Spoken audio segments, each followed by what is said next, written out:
G'day and welcome to A Down Under Yarn. I am your host Fiona, also known as Fifykins. If you find someone on the internet called Fifykins, it's probably me. Today is Wednesday, the 18th of September, and it's actually almost 10 p.m. I am recording late. I've had a really hectic day. Bit of a hectic week, but it's all good. This is episode number 38, I think. Yes, 38. And show notes for this are available at the moment still at fifykins.com, which is going to go back to being my personal blog with the show notes moving across to solarflarefibers.com.au, which is the name of my new business. However, I have to work out how to redirect my RSS feed. So until I've done that, I am just leaving it there, and I just haven't had time in the last couple of weeks. So how is everyone? Anyway, what a week. Where shall I start? I had sick kids Friday. Thursday, I can't remember. Friday, I had sick kids. Saturday, I couldn't sleep in because I had something on. It was pretty important, obviously. Sunday, okay, this is where my story starts, I suppose. Sunday morning, I thought I'd have a nice big sleep in. Doorbell rings at a bit after. That's Saturday night, friend's birthday party. That was really a lot of fun. She's moving away, which is very sad. So she had a combined 40th and going away party, which was lots and lots of fun. Anyway, Sunday morning, I thought I'll have a sleep in. The doorbell rings, and it must have been, I think, about 8:30, and there were a couple of gents at the door, and I said, "You right?" And they said, "Oh, can you call us a cab, please, missus?" So I said, "Certainly." So I went off and called them a cab. Didn't think anything of it. Tried to go back to bed. Heard the horn of the cab beeping a couple of times. So I assumed they got in the cab. Then come yesterday, which is Tuesday evening, I am driving out. We're on a corner block here. So we leave through our side entrance and hardly ever go out the front. Like when the doorbell rang, it's the first time the doorbell rung in months and months and months. And usually when it rings, it's the Jehovah's. And I just try and be polite to them and say, "Look, thank you, but I'm not that interested."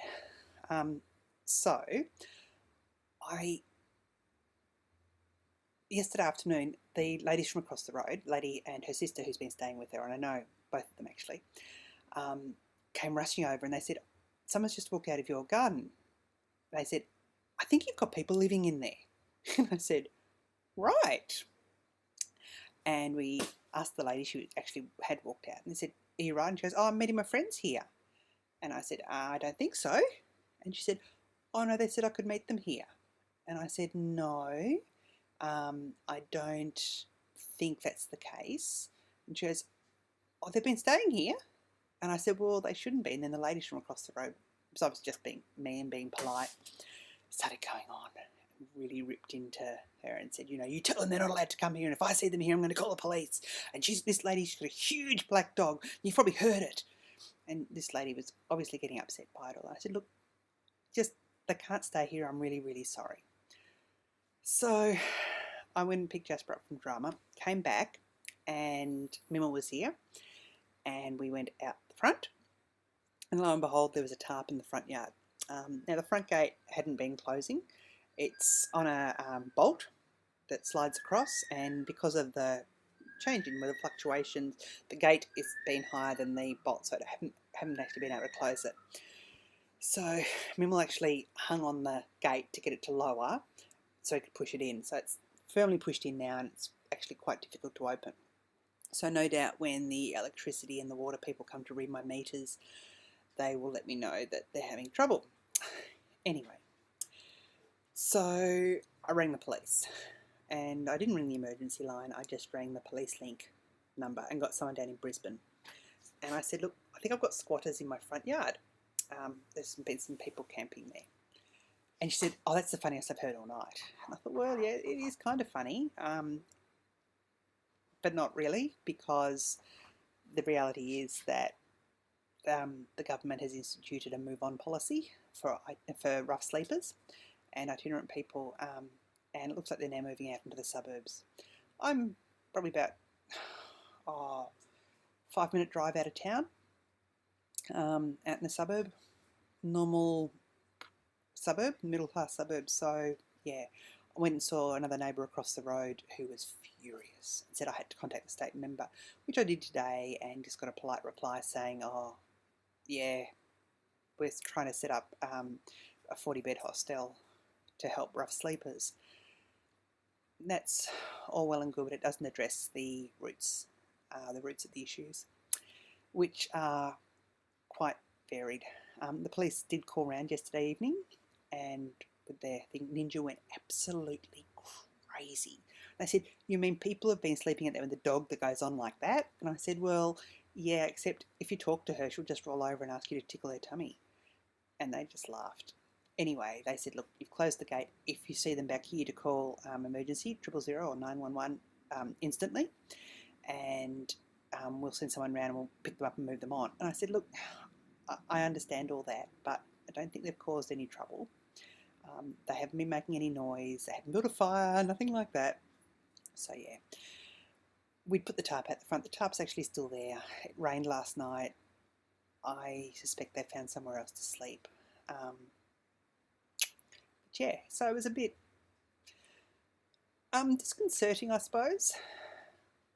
I said to the police, I said, I probably got Bleeding Heart Lefty scrawled across my fence or something, and they knew that I was a soft target and wouldn't be going out with a shotgun or anything. And they just smiled. But it is a real problem, and obviously a problem that's going to have to be addressed because it's now heading out to the suburbs. So apart from that, then today I planned to record earlier, and I've been waiting for some yarn to dry, and then the yarn has dried, and then my ex-sister-in-law, my ex's sister-in-law really, it's his brother's wife, has been up here for a funeral of a friend of hers. They lived up here for a bit, and this is actually a friend of hers from childhood. So very sad to hear of a 47-year-old having a heart attack. And I'm going to probably head along tomorrow morning to the service they're having out at the beach, just to be with her, to offer her a bit of support. But we met up with her this afternoon after school, which was lovely. Had a nice scram down on the Esplanade and had a bit of a chat and caught up on a whole lot of family gossip, I suppose, family news, which is really lovely. Anyway, that's probably enough of that. Yeah, 7.5 minutes, almost 8 minutes, sorry. So let's get into the knitting, because that's why we're here. I was going to record a special podcast last weekend, but things got away from me, so that is definitely happening in the next couple of days. I have some amazing bags to review, and it really will be worth tuning in to have a look, from Yazi Bags. Absolutely amazing, really, really lovely stuff. But this week, I am going to... Hey, Ninja. Ninja wants to say hello. Saying hello? Saying hello? Yeah, I know. You're wagging your tail against my plastic tub down there. Okay. Okay. Thanks, Ninja. Okay. Good girl. Yeah, good girl. That's my armpit. Thank you. Okay. Okay. Right. Works in progress. I went to a talk on Thursday evening last week as well at school. Celia Lashley, who is a New Zealand... She's actually yet an ex-prison warden who was talking about raising boys and growing beautiful boys into great men or something was her theme, and looking at boys in adolescence, it was a really, really interesting talk. And I've had an email conversation with her afterwards, and yeah, basically she talked about the way you communicate and the way boys think, and that it can be different to the way girls think, and the way girls reason, and girls will often reason out loud. And she gave the example of asking her grandson, who was only 2 or 3, I think, in the car. They were listening to the Wiggles and the Fruit Salad song came on. She goes, "So what's your favourite fruit?" And she said, there was a pause, and he was playing with something on the back seat, in his car seat. And she said, first she thought perhaps he hasn't heard. Then she thought, no, I've got to give him time. And she said, he kept on playing for about 10 seconds. Then suddenly put the toy down and starts looking out the window. And I thought, I don't think he has heard. So I was about to ask him again. I thought, no, I have to wait. If he doesn't want to answer, he doesn't want to answer. And she said after about another 10 seconds, he comes back and he goes, no, I think it's grapes. And just went on. And she said, and you can tell that for the first bit, he was recognising what the question was, what I was asking him. Then he put his toy down, looked out the window and was thinking. And she said, whereas I asked my granddaughter, so Poppet, what's your favourite fruit? And it would be, oh, Nana, I love apples and I don't mind bananas, and pears are pretty nice, and mandarins are lots of fun to eat. But I do like grapes, although I like mangoes too. And like pineapple's really nice, but not on a pizza. And girls will often think out loud. So allowing boys that, and boys will often take a good 20 to 30 seconds to respond, or to actually for their brain to catch up. And she said that's why a lot of the men that she was dealing with, the young men in prison, had got there. And she gave some examples. Anyway, that was that. So I will put a link to her book if anyone does have, I suppose, boys in their life, be they kids, grandkids, nephews, anything. It was a really, really interesting presentation. While I was there, and she remembered me because I was the lady who was knitting. I was knitting on Imogen's watermelon socks. These are the socks I actually started at Bendigo. It is the Yarn versus Zombies watermelon colour that Kiki dyed up for me. And I think, I get out the tape measure, Imogen has 11.5-inch feet. Mimmel has 12-inch feet. And I was thinking, so that's 9.5, I'm up to 9.5 inches. If I do Houdini socks, I will do a decrease now, similar to what I've done as an increase there. So I did a Judy's Magic cast on with the toe, knit down, knit the toe, increase the toe, and then knit down. If I do that there, I will get a footprint, and I will then pick up in that green section there and knit up the leg. I'm tempted to do that because I didn't actually weigh the yarn before I started, and I know it'll be at least 100 grams, but if it's a bit over, I wouldn't mind getting the most out of it that I can. My other option is just keep knitting and do a true afterthought, which is something I am contemplating, and thinking that if I get to 45 grams left on the ball, I will then do some ribbing. No, I have 42 grams, I think, then do some ribbing and then knit the second sock and then do the heels. But I'm still not sure. I still haven't decided, which is why I'm just putting this away at the moment. And it has been my purse knitting, although my purse knitting this week has been my next project. This is in my Girl Cave bag, which I just adore. For those that aren't necessarily on Plurk, you may not have caught up. Rista's had a very sick cat and has a lot of vet bills, so she is having a very, very special sale coming up, and it's going to be in auction format. So if you've been looking at getting a bag and you like supporting people in their hour of need, because remember, knitters are awesome and they do those sorts of things, I will put details of the update in the show notes. And I believe she has some kitty cat fabric. So there you go. My second project that I've been working on this week is in the beautiful bag that the lovely Briar, who is Rose Prickles, did for me. We did a bit of a swap. She sewed me a couple of bags, and I sent her a skein of yarn, which I think is an amazing swap. And look, it's beautiful. It's got treble clefs on the inside, which I just love. Anyway, this is my Stephen West shawl. This is the mystery shawl, which is called Colour Craving, I believe. It has a very strange start, but I'm following along and doing as I have been told. I am using my own yarn for this. This is Solar Flare Fibres. It's my first time knitting with it. I'm using the Apollo base, which is 80% BFL, 20% nylon. It's actually really lovely to knit with, and it's going to be fine for around my shoulders. I don't believe I'm going to have any issues with it at all.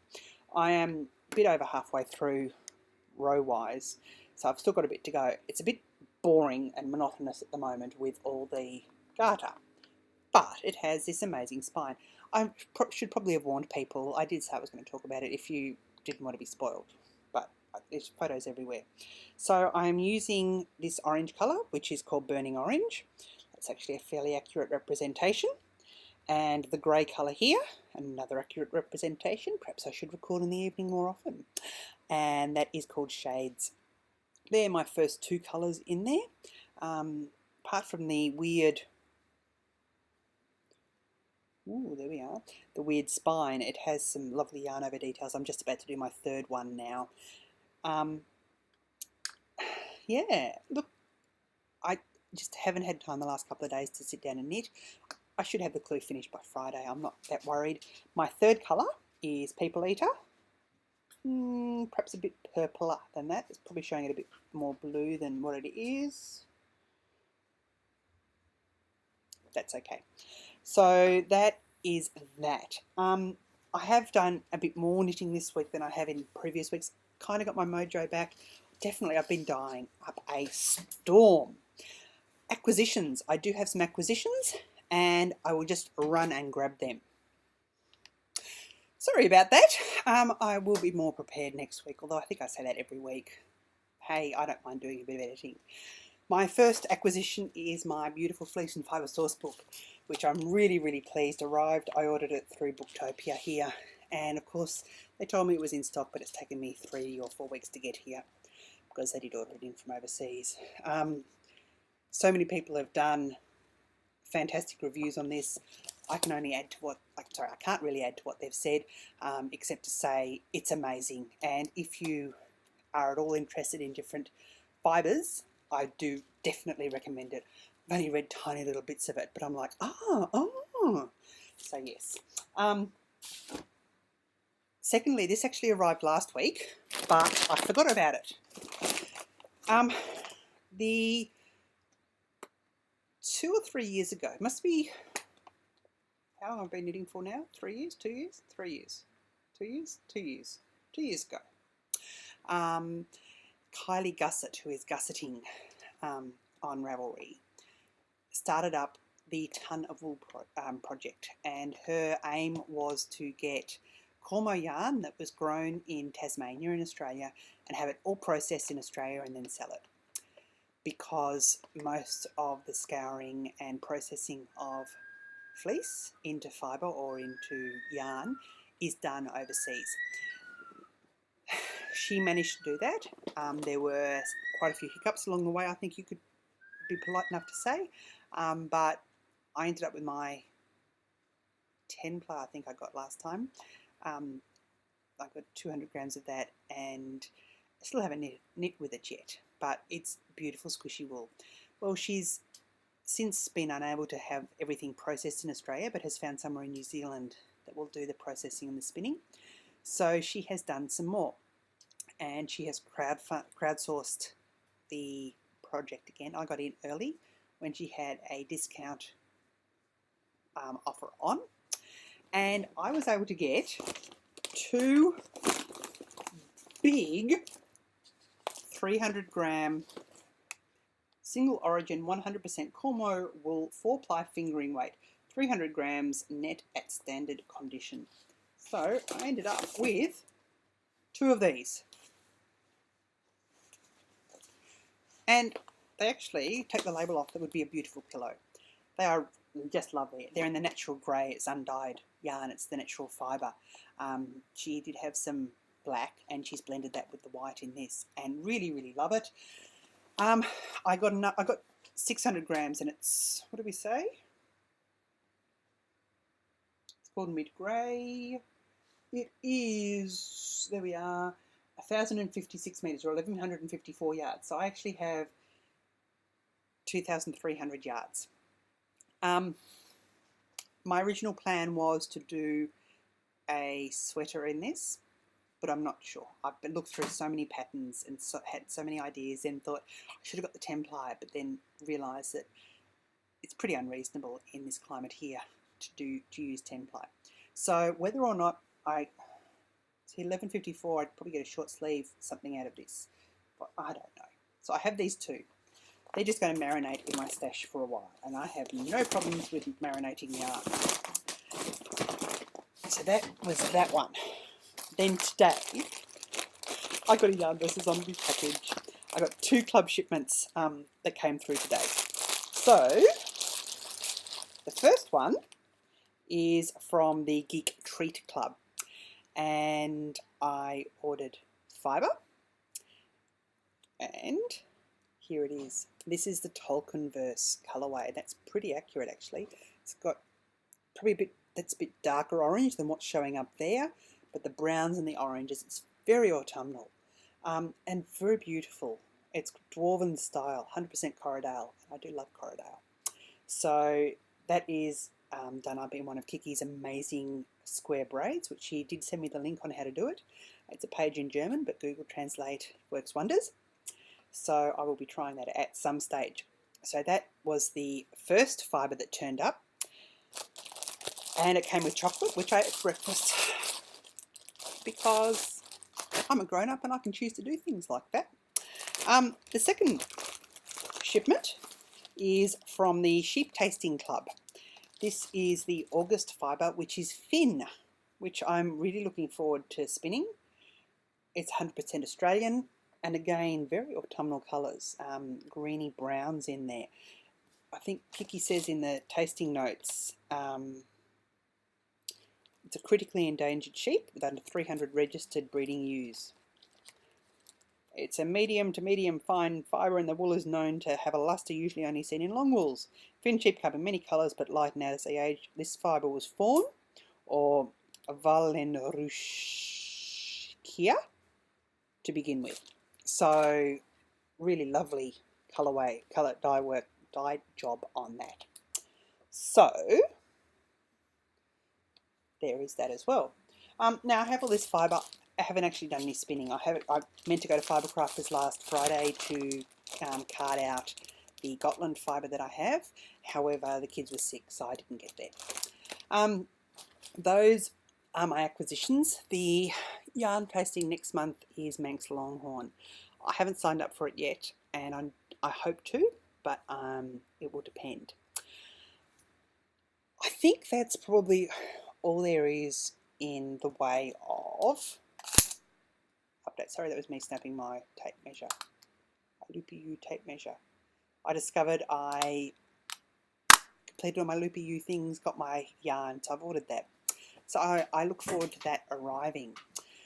Now, that probably now comes on to shop news. So for people who aren't interested in shop news, I totally understand, and I will see you next week. But for other people, stay tuned. I had a bit of a snap sale last Friday. It was Friday the 13th, and I'd seen so much around people who'd been having a rough time, and I thought, I need to bring some joy. And I thought, one way I can bring joy is by sharing yarn. And one way I can encourage people to buy yarn is to have a discount. So I had a discount for 3 days of 13%, and amazing, shifted so much, which was just lovely. Which was really good as well because I had bills to pay, and I'd also been dying up a storm over the weekend and this week. Friday, I think it was, whenever it was. Anyway, so I have quite a bit to go up in the shop this Friday. I have been in a bit of a funk. I was in, that's from the weekend, that was the other thing. Saturday evening I was okay, but Sunday I was just, it didn't help that I was woken up early, but I was in a mood. I was really in a mood. And when I get in a mood, and it got to the point, even Monday morning, I was snapping at the kids on the way to school, and Imogen asked me if I was on them. Anyway, she wasn't very polite, and tried to imply I was being hormonal, I think. But no, it was just me being me, and I just get like that sometimes. But I was in a bit of a funk, and I thought the way to get out of a funk is to dye some bright colours. So that's what I've been doing. But first, I will go on with the previously seen in solarflarefibers.etsy.com.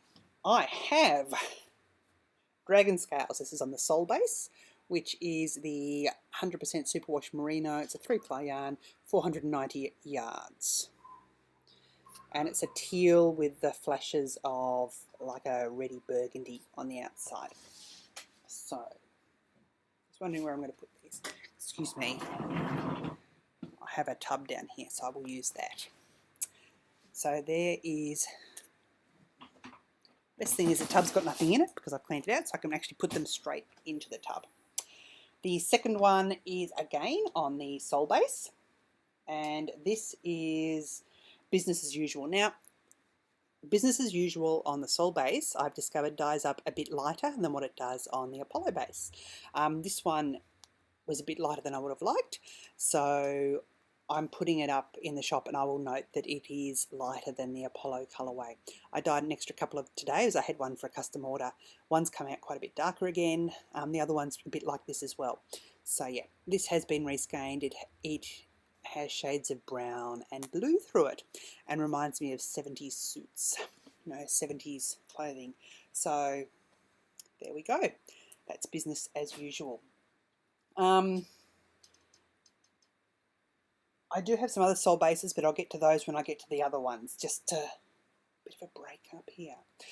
In the Apollo base, I will also mention I am out of the MCN base, and my supplier is out as well. So I've actually possibly have another plan B to get some of the fibre, and was exchanging emails with someone today, and we may have come up with a plan. So I've got to reply to that email and say, I think that's a very cunning plan. I do like your cunning plan. It might just work well. So on the Apollo base, I have sea glass. That's fairly accurate. I don't think I'm going to be putting many photos in this week. I have shades, which is the grey that I'm using in my Stephen West shawl. I have burning orange, which again is the orange I'm using in the Stephen West shawl. I have, what else do I have? But here we are, this one here, which is Heartthrob, which is the beautiful red, again from the Stephen West shawl. This one, I think, did I show this last week before I sent it off? I don't think I did. Did I record before sending it? Yes, I did, didn't I? I think so. Anyway, the yarns I dyed up for my friend.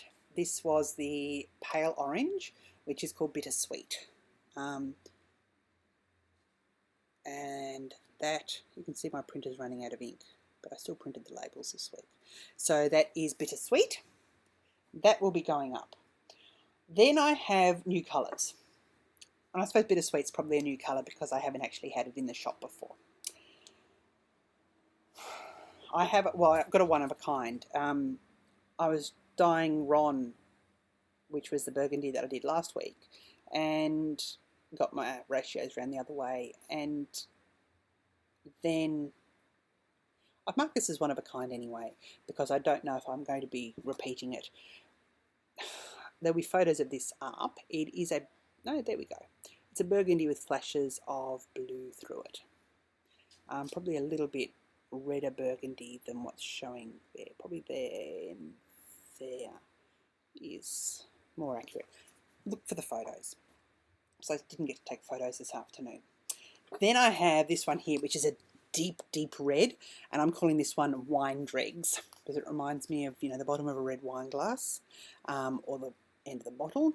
I sometimes get to those, so that's what this yarn is called. And again, in the Apollo base, which is the 80% BFL Blue Face Leicester, 20% nylon. Fantastic for socks, but again, also good for shawls. Then I have this one, which is Goldenrod. It's probably not as green as shown there. It's more yellowy, a browny yellow. Again, a goldenrod colour. There'll be photos up. Then I went bright. And first one, we had a bit of a naming competition on social media, I think on Twitter, Facebook, and I think I did on Instagram, I think. I asked people for colour suggestions for this. As you can see there, it's got rainbow colours with black through it. And in the end, the winning name is Midnight Mardi Gras, which was named by the lady who hosts my website, hosts solarflarefibers.com.au, one of my web gurus, which I think is kind of cute. So it's called Midnight Mardi Gras. I love the idea of calling it opal. However, I do have another opal colourway in mind, and I think these colours are a lighter rainbow than what I would like to see in opal. So this will be going up in the shop, Midnight Mardi Gras. Then I have this, which is a bright pink, which I'm calling Bougainvillea. Bougainvillea do have really bright pink colours. They also have some purpley colours. This is pink pink. Probably Barbie pink, but I don't like Barbie, so I didn't call it that. But that will be going up. This one, if you're thinking of doing a 2-colour shawl, combine it with this, because I think that the pink and the grey would be stunning together. So if you're thinking of doing a daybreak or a striped study shawl or the other Vera Val marquee that's got the asymmetrical one with lines through it, they would be really, really lovely. Then I've got this in 2 bases, this particular colour. This is called Funfair, and it was, there we go, sorry, a bit of silver paper there. It was my dip dyeing. Now, you can kind of see there. So we've got blue into yellow into pink. And when the blue and the yellow meet, there's a tiny bit of green.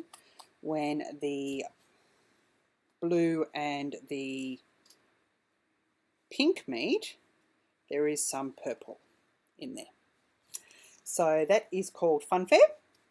That is it on the Apollo base. I've just mucked up that skein.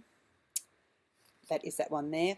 It'll be really, really fantastic if you're wanting to do, I was thinking of the Miss Winkle shawl, the new Martina Bem. I think that would be just lovely because it will be a little bit of a longer repeat on it.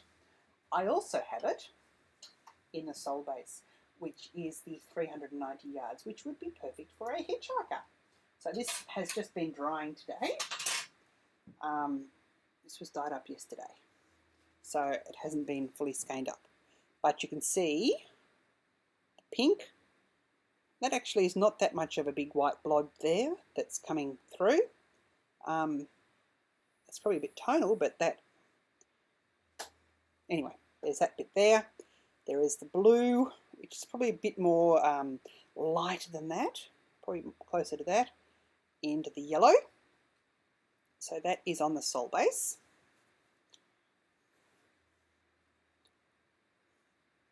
There. Then I did, for people who thought that might have been a bit, perhaps a little bit girly with the pink in there, I did one with red and blue, which I'm calling, that one's called Funfair, this one's called Playroom.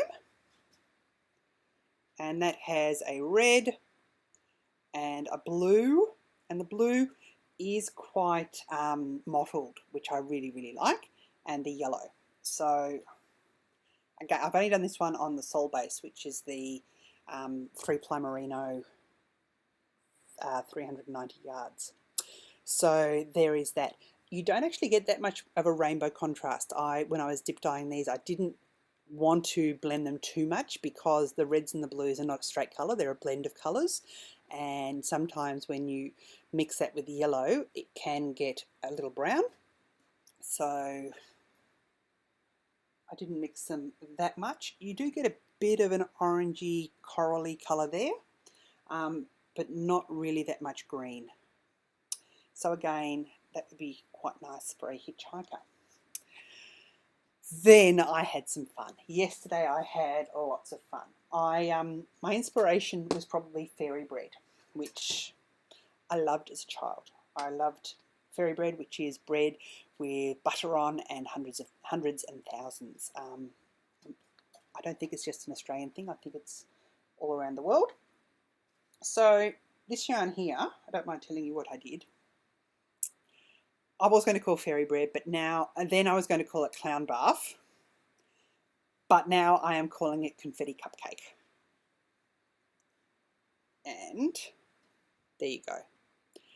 I started off by popping the skein in a very, very weak yellow solution, which meant that the outsides areas of it got quite yellow, whereas bits on the inside either didn't dye a lot or are quite lemony.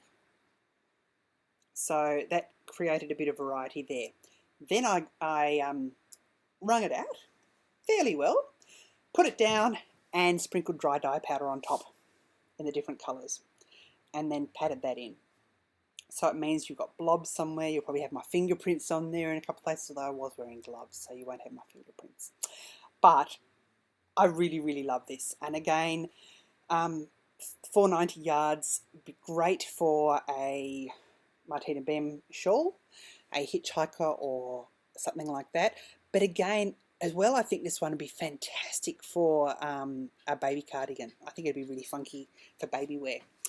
So there is that, which again is being called confetti cupcakes. Yeah, confetti cupcake. There we are. And it's warm here tonight, so I'm going to take that off.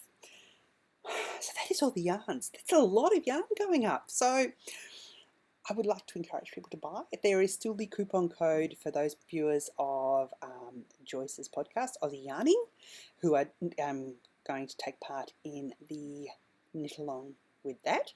So head along to the Aussie Yarning site, and you will be able to see.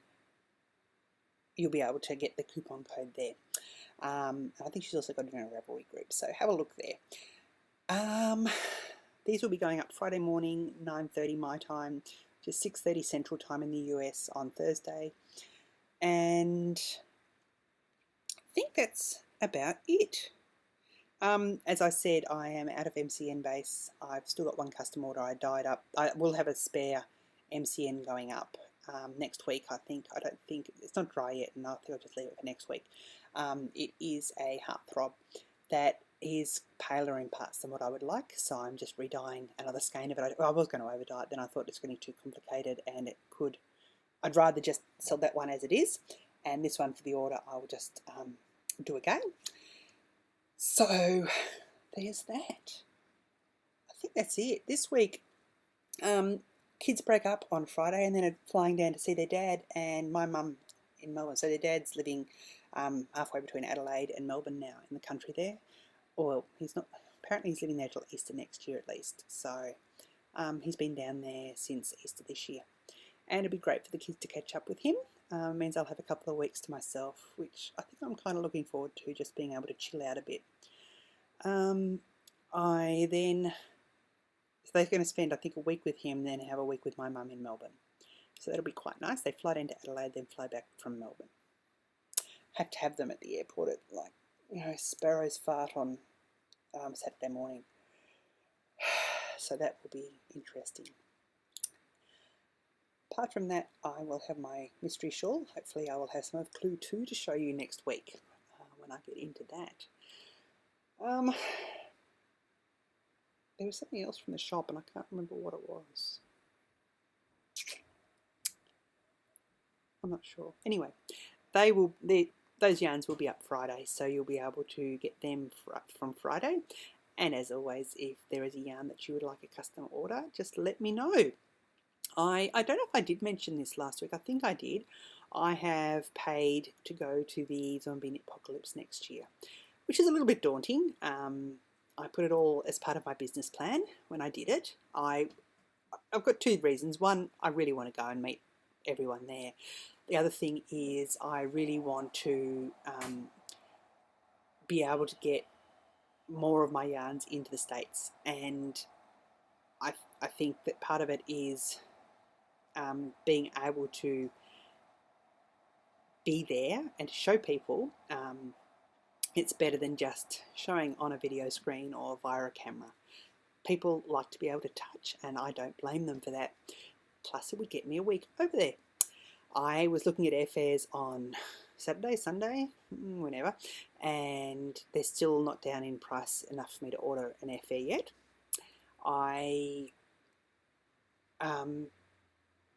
But there's usually sales at the end of the year. So when my tax return check comes through, which should be in the next few weeks, half of that is going aside for my airfare. The other half is going to be buying some more yarn and buying some different weights of yarn as well. So it's good. I'm really. Someone asked me. They said, "How's the business going?" I said, it's like any business. I plan to start off small. I don't want to be doing. I suppose this is a big update this week, and I did and ah and thought about only putting some of them up. Then I thought, no, I've got these here. I don't want to put them up. It's going to have ebbs and flows, as with any business, and it's going to take a long time for me to get established, and I'm fine with that. Yes, I have a podcast and I am able to do this, and it's great that I'm known because of that, but I don't want people to feel obliged or compelled or anything or to buy the yarn. I want them to buy it because they want it, if that makes sense. I also have had a few people say, oh, I'm on a yarn diet if I wasn't on a yarn diet. I understand. That's my other thing. I'm hoping to keep doing this for a long time to come. So I'm not going to be running out. I went shopping on the weekend to Bunnings. That was one thing we did on Sunday afternoon, Mimel and I. You can probably see behind me I have a new table along there. It's actually covered in crap at the moment because I've been packaging up orders and I still haven't cleaned it up fully from that. But having a table there now is a lot easier than I was using the dining table here, the outside dining table. But I'm now able to sit there and able to skein the yarn properly on the table rather than I had a rickety old table that was balanced on 2 chairs before. So that's really good. I bought material to make a warping board, not necessarily for self-striping yarn, but I'd like to dye some progressive yarns and some gradient yarns. And I've got an idea of how I want to do it, and it's not how I've seen it elsewhere. So whether or not my idea will work for a warping board, I don't know. I can see how it may not work for warping self-striping yarn, but I will keep you informed as to how I'm going with that. Apart from that, I am going to be doing some more tricolour yarns this week. The Playroom and the Funfair yarns. I have some other ideas. I enjoy dyeing that way. I really like the vibrancy of the colours and blending different colours together, which is something I just love doing anyway. And I've got some ideas in my head. Next week I plan to announce the first club for solar flare fibres, and it will be yarns going out at the end of October, November and December. So it'll be a 3-month club, but there will be more on that next week. So I think that's it. How far are we? Oh, almost 45 minutes. So it is a bit of a longer one. Apologies for those people. I am slowly catching up on podcasts. I think last week I had 24 hours, but with extra podcasts that have come in this week, I'm down to 18 hours. I figure that's almost winning. Some podcasts I'm still behind by a couple of weeks, so I am trying to catch up. Some I have had to mark as played, which kind of upsets me at times, but there's no way I can watch every episode of everyone. So I have some podcasts where I really like watching every episode and try and do that, even if I am a couple of weeks behind. Some I just can't do it, and I really hate that. I want to watch all the things, but there's not enough hours in the day, and apparently I need this thing called sleep. So without further ado, I should get a move along. Until next week, although it will probably be on the weekend when the kids have gone and I can do my review of the Yazi bags, because they need an episode all to themselves because they are amazing. And I might even do a field trip with that to get out and about and show people where somewhere nice around here. Actually, I might just do that. So until then, whenever that is, it will be sometime before next Wednesday. I will record next week, hopefully earlier on Wednesday, maybe even Tuesday. I still like to record on Tuesdays, but Tuesdays are tricky because it's Mimel's day off. But still, I'm rambling. I don't need to ramble. I'll say uru, cheers, bye.